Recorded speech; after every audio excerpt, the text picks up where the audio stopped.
অনুগ্রহ করে ভিডিওটি সম্পূর্ণ দেখবেন। দেখুন আজকের প্রতিবেদন। ক্রিপ্টোকারেন্সি বর্তমানে সারা বিশ্বে বিনিয়োগের একটি বিকল্প হিসাবে দ্রুত জনপ্রিয়তা অর্জন করেছে। হু হু করে বাড়ছে এই ডিজিটাল মুদ্রায় বিনিয়োগকারী ব্যক্তিদের সংখ্যা। কিন্তু দেশে এই বিনিয়োগের বিকল্পটি এখনও সেইভাবে গ্রহণযোগ্য হয়ে ওঠেনি। রিজার্ভ ব্যাংক অফ ইন্ডিয়া ক্রিপ্টোকারেন্সির বিরুদ্ধে কড়া অবস্থান ধরে রেখেছে। তবে একটি সংবাদ সংস্থা সূত্রে খবর, ভারতের শেয়ার বাজার পরিচালনা ও নিয়ন্ত্রণের দায়িত্বে থাকা সংস্থা সেবি জানিয়েছে, ডকুমেন্ট অনুসারে একাধিক নিয়ন্ত্রক ক্রিপ্টোকারেন্সিগুলিতে ট্রেডিং এর পরিচালনা করছে। এই বিষয়টি এখনও পর্যন্ত সবচেয়ে শক্তিশালী সংকেত প্রদান করছে যে দেশের অন্তত কিছু কর্তৃপক্ষকে ব্যক্তিগত ভার্চুয়াল সম্পদ ব্যবহার করার অনুমতি দেওয়া যেতে পারে। সেই সুযোগ এখন রয়েছে। প্রসঙ্গত, ক্রিপ্টোকারেন্সির ক্ষেত্রে securities and exchange board of India SEBI এর অবস্থান রিজার্ভ ব্যাংক অফ ইন্ডিয়া রবয় এর সম্পূর্ণ বিপরীত। রিজার্ভ ব্যাংক অফ ইন্ডিয়ার মতানুসারে ব্যক্তিগত ডিজিটাল মুদ্রাগুলি একটি সমষ্টিক অর্থনৈতিক ঝুঁকির প্রতিনিধিত্ব করে।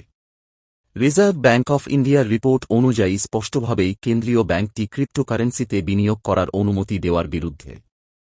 ফলে এই ক্ষেত্রে দুটি সম্পূর্ণ আলাদা ডকুমেন্টের সেট তৈরি হয়েছে। একটি সেবির ও অপরটি রিজার্ভ ব্যাংক অফ ইন্ডিয়ার। একটি সংবাদ সংস্থা সূত্রে খবর, ডকুমেন্টের দুটি সেট একটি সরকারি প্যানেল জমা করা হয়েছে। এই প্যানেলটি অর্থ মন্ত্রকের অধীনস্থ। সেবি স্পষ্টভাবেই ক্রিপ্টো ট্রেড পরিচালনা করার সবুজ সংকেত প্রদান করেছে। জমা পড়া ডকুমেন্টের ভিত্তিতে এবার অর্থ মন্ত্রকের এই প্যানেলটি বিষয়টি নিয়ে সিদ্ধান্ত গ্রহণ করবে।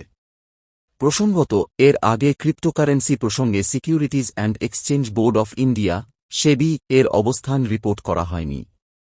ভারত 18 সাল থেকে ক্রিপ্টোকারেন্সির বিরুদ্ধে কঠোর অবস্থান গ্রহণ করেছে। দেশের কেন্দ্রীয় ব্যাংকটি ঋণদাতা এবং অন্যান্য আর্থিক মধ্যস্থতাকারীদের ক্রিপ্টো ব্যবহারকারীদের সঙ্গে লেনদেন করতে এবং এই কারেন্সিটির এক্সচেঞ্জ করতে নিষেধ করেছিল। যদিও পরবর্তী সময়ে সুপ্রিম কোর্টের পক্ষ থেকে এই পদক্ষেপটি বাতিল করে দেওয়া হয়। পরবর্তী সময়ে 21 সালে সরকারের পক্ষ থেকে প্রাইভেট ক্রিপ্টোকারেন্সিকে নিষিদ্ধ করার জন্য একটি বিল প্রস্তুত করা হয়েছিল, যদিও এটি কার্যকর করা হয়নি। গত বছর ভারতে 20 অধিবেশন চলাকালীন ভারত এই ধরনের সম্পদকে নিয়ন্ত্রণে নিয়ে আসার জন্য একটি সারা বিশ্বব্যাপী পরিকাঠামো তৈরি করার সুপারিশ করেছিল। সূত্রের খবর, সরকারি প্যানেলের আলোচনার বিষয়ে জানা একজন ব্যক্তি জানিয়েছেন, reserve bank of India stable কয়েনের উপর নিষেধাজ্ঞা জারির পক্ষে রয়েছে।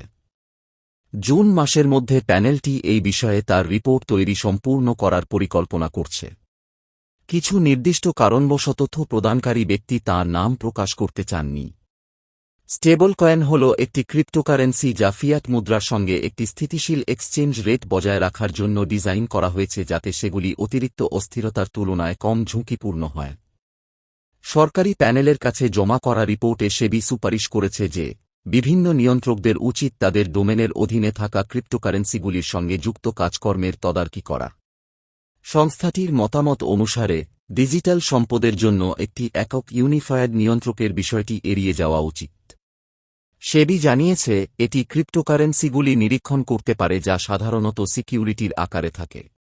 এছাড়াও এটি ইনিশিয়াল কয়েন অফারিং আইকিও নামে নতুন অফারও চালু করতে পারে।